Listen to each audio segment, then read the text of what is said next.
Hi everyone, so this is the next topic in LO3, and this is the potential benefits and drawbacks of cities and countries hosting major sporting events. So, as it says there, cities and countries spend a great deal of money bidding to host major sporting events, and that is because of the benefits of doing so. There are many benefits which we'll kind of look at in a second. That can be brought about through hosting these big events in a particular area or city or country. But it's also worth noting, despite kind of spending this money or spending a great deal of money putting these bids together to gain these potential benefits, there are also some drawbacks that can come about through hosting these events, which we need to be mindful of. So if we start with the benefits then, the first one, which we've kind of looked at from the legacy point of view, but it's the investment in developing or improving a transport system. The logistics around being able to kind of, if you think about a major sporting event, the amount of participants involved, officials, the spectators, all those kind of things that, make or required as part of the event or make the event run smoother, they need to be able to kind of move from place to place. It's not like that this major sporting event is all going to be in this one little stadium. There might be other bits on the periphery of the stadium that need setting up, or stages or equipment moving around. And particularly the spectators and the fans who will come to watch this event, they're not all going to be from the local area. They're going to be from all around, definitely the country, maybe around Europe, around the world, and they will need to be able to kind of reach or access this particular event. So as a result of that, we need to make sure that there's a sufficient transport system in place to allow everybody to move and all everything to do with that event to be transported about.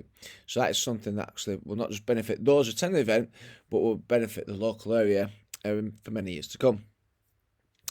We also have the increased amount of direct and indirect tourism.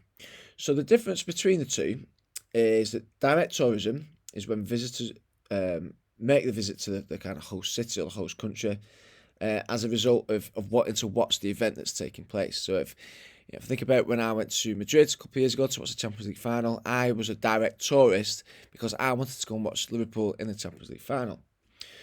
Indirect tourism is when tourists go to that particular area as a result, well, after the event, because they've been made aware of what that city is about because of that event being hosted. So it might be, let's think about Rio a few years ago that hosted the Olympics. But before that, people might not have considered going to Rio as a holiday, but having seen what had taken place at the Olympics, they thought, actually, yeah, that's the city that kind of appeals to me, it's quite attractive, I'd like to go there and visit. And that is indirect tourism.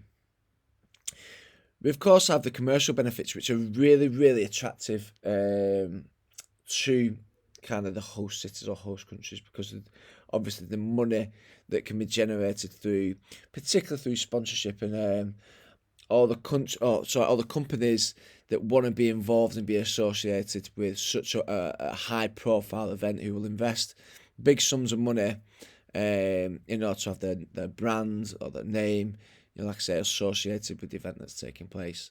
That includes all the kind of, not just the event itself, but all the local businesses, the local authorities, who will benefit financially from the event taking place.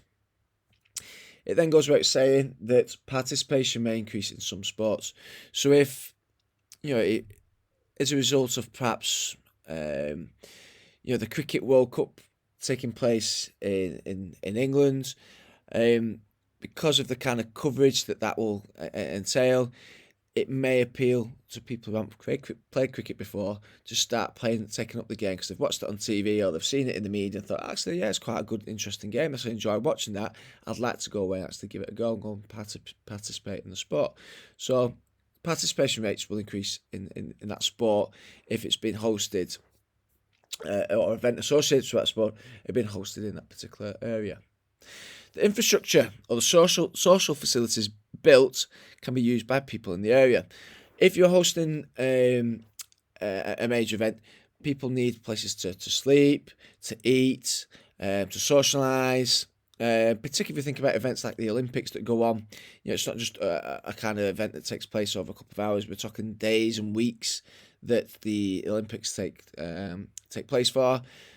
All those participants, the officials, spectators, all the people involved with setting things up, they're going to need somewhere to stay, and like I said, to be able to kind of go socialise and eat and drink, and all those facilities and that infrastructure in place then can be used to the benefit of the locals once the event is finished. This is another one that's it's quite common sense. Sports facilities will be improved or new facilities built. No kind of host city or host country is going to want the world to be focused on what they're doing and to see a shabby, rundown old facilities falling to pieces. They're going to have the top of the range, nice, shiny, brand new facilities that look amazing. So on the TV, they look good. When the spectators there live in the ground, they look amazing. The top of the range facilities that will paint that host city or that host country in a good light. And obviously, once these facilities have been built, hopefully they can then be used by the locals once that event is finished. So if you think about the Commonwealth Games that took place in Manchester, one of the events one of the facilities that had to be built was the velodrome for the cycling to take place, and now that is a significant feature in sport in the Northwest because of the events that take place. So a lot of people can have a go at cycling there, track cycling in there. There's also badminton that's now played in there. So that's a facility that's been really, really used. It's got a fantastic legacy from an event that took place, a long, long time ago. We've also got the status that can be improved of the country, or what we call the shop window effect. So what that basically means is the kind of, when the event is taking place, people around the world, people outside of that local city or that country will get to see images, or really positive images of that particular area that will lead to what we said before about the tourism. So if you've like I talked about the Rio Olympics, a lot of the images that were associated with that were the beaches, the amazing beaches that they have in Brazil, some of the architecture and some of the kind of tourist features. And people might have certain perceptions of what Rio were like because of some of the crime that took place there, some of the gangs and things like that.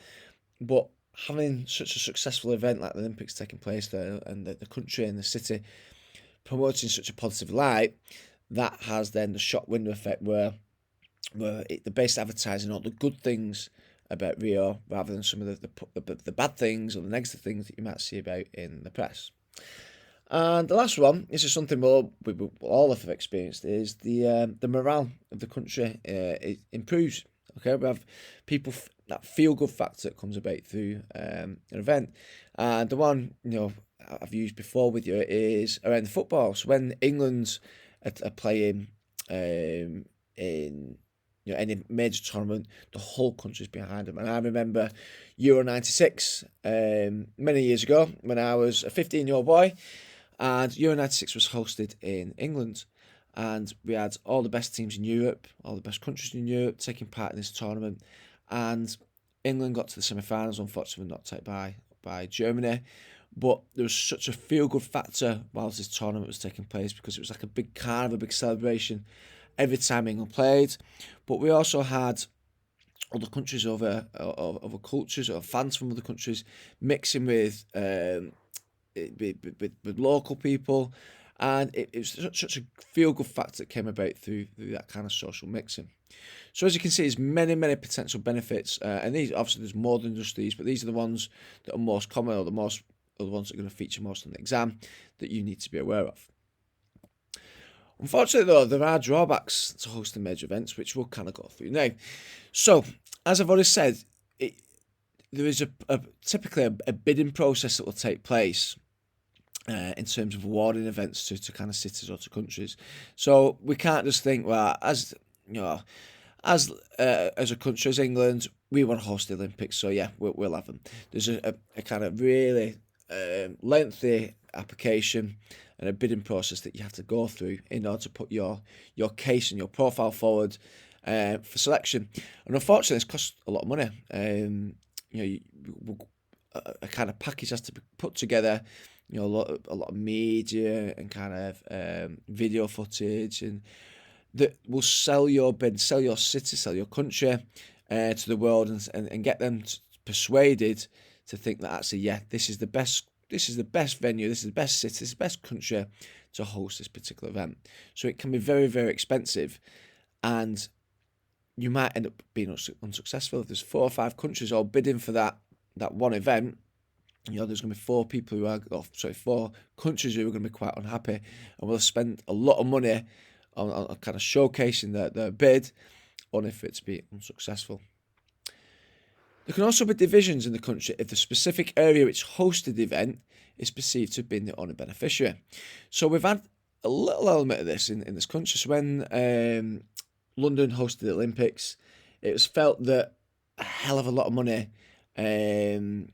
was being spent on London and the infrastructure, and the sports facilities, and all the full package that went with the Olympics. And a lot of it was just featuring on London. It was all about London, not necessarily all about or what the rest of the country could do to offer or do to support the Olympics, and as a result benefit from it as well. So there were some people who were a little bit aggrieved that millions and millions and millions of pounds was going to be spent on the Olympics in London, but actually, what about the places up north, Manchester, Liverpool, places like that? What kind of benefits were they getting from London, or from all this money being spent, particularly the taxes that were being spent on London hosting these events? The next kind of drawback is the facilities can end up not being used at the event if they're not planned properly.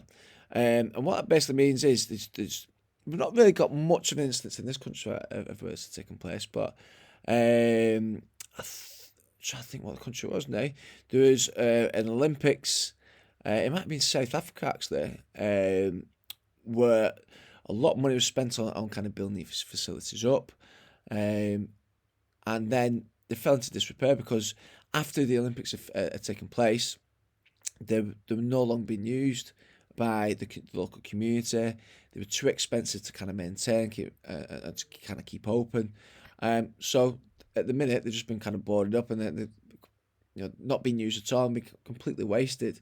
So when millions of pounds have been spent on these facilities, it's important that there's some kind of legacy, some plan put in place that will make sure that they can be used for the benefit of the local community, and kind of that money isn't wasted.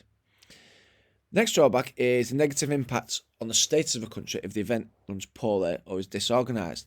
So very much the eyes of the world are on these events, and if they're not run properly, and there's a bit of kind of some controversy or something's gone on, that's going to kind of paint that city or the country in a really bad light. So if we were to host when London hosted the 2012 Olympics, if that had been run really badly, and athletes weren't arriving to the events on time because of the logistics, because they were stuck in all the rush hour traffic, or the facilities were dangerous, and fans weren't able to access them in the way they should be able to, or a poor spectator experience, then the rest of the world will be very quick to pick up on that, and will kind of use that negatively against the organisers, in particular London and the UK, and that will that will have a negative impact on our status as a country, and can affect other things like the tourism and the commercial benefits and things like that. Also, while hosting an event, that might help promote one area of a particular sport, but this could result in other areas of sport suffering as a result. So, for example, if we talk about the Cricket World Cup, and all the money or all the investment that is available has been spent on kind of making this Cricket World Cup be really, really successful, and we want to create a legacy for cricket beyond the World Cup finishing, that money might be taken away from other sports such as badminton or gymnastics or hockey, because we're actually playing all this money into cricket, the Cricket World Cup, and we want that legacy to be around for years to come. But the only way we can do this by injecting money into the kind of project. It might see other sports kind of have to kind of suffer and do without as a result of what's going on. And we typically see that after Olympic events, because there's so many different sports and events in the Olympics. Those sports that we tend to do well in see more and more of the funding, whereas those sports that we might not get any medals in end up receive less funding. So yeah, hosting an event can have a negative impact on other sports, or the sports that aren't being kind of at the forefront of that event that's being held. And this is a big one. This is a big gamble for people who organise major sport events, and there's been many cities and countries that have kind of suffered with this one. And this is the event can actually cost more than actually raising revenue. So we've talked about the commercial benefits that can come through hosting these big events. But in the lesson previously, we had looked at how much it is to host these events. So we talked about the 2018 World Cup in Russia. It was in terms of building and kind of preparing for the event, in terms of building on these new stadiums and whatnot. It was £11.8 billion. That's a hell of a lot of money, which they've got to try and claw back through taxes or through sponsorship and kind of commercial packages. So it's a massive gamble in that these host countries or cities could end up spending or be seriously out of pocket because they've spent so much money on preparing and running and hosting the event, but not actually got enough money back through sponsorship and ticket sales and merchandise and all that kind of thing. The last thing we need to look at then is the links between the potential benefits or the drawbacks and the actual legacy of the event itself. So many benefits and drawbacks are relevant to more than one of the legacy areas, whether it be sporting, social or economic. So if we think about developing facilities, we know that's we've seen it as a potentially beneficial thing, but also got the potential to be a bit of a drawback. One of the good things around the sporting legacy of developing facilities, it allows future generations to use these facilities for sport, and hopefully we'll kind of maintain that kind of participation level or increase the participation level in that sport because the facilities are there to be used for future generations. So that's a really good sporting legacy. Developing facilities also increases the opportunities for people to socialise. So we've got that social legacy there. So if we're talking about the Velodrome in Manchester, that people go in there, we've got a good amount of people going there each evening to take part in sport. It's also meaning the socialising as well, which is good for kind of mental well-being, particularly in times at the minute where we're suffering through this pandemic, and well-being and mental health is something that's deteriorating. A drawback from the developing facilities is that it can prove to be costly, first of all, to build and to prepare, but also to kind of maintain and run after the event. And this is an economic legacy that's come about through the facilities. So you can see there that the sporting, social and economic legacies of just one thing, such as developing facilities, can have. The next thing we'll look at is the infrastructure. So we said the infrastructure is about the kind of the roads and the transport and kind of everything that's put in place to allow the event to move smoothly and for people to kind of move from one place to another. So sporting legacy is that it allows easier travel to take part in sport. So we can get to venues far quicker. Teams can travel from one venue to another far easier.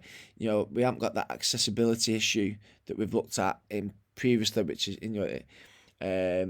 we might have a barrier to taking part in sport is that people can't get to the venue because they might have a disability or an issue with transport.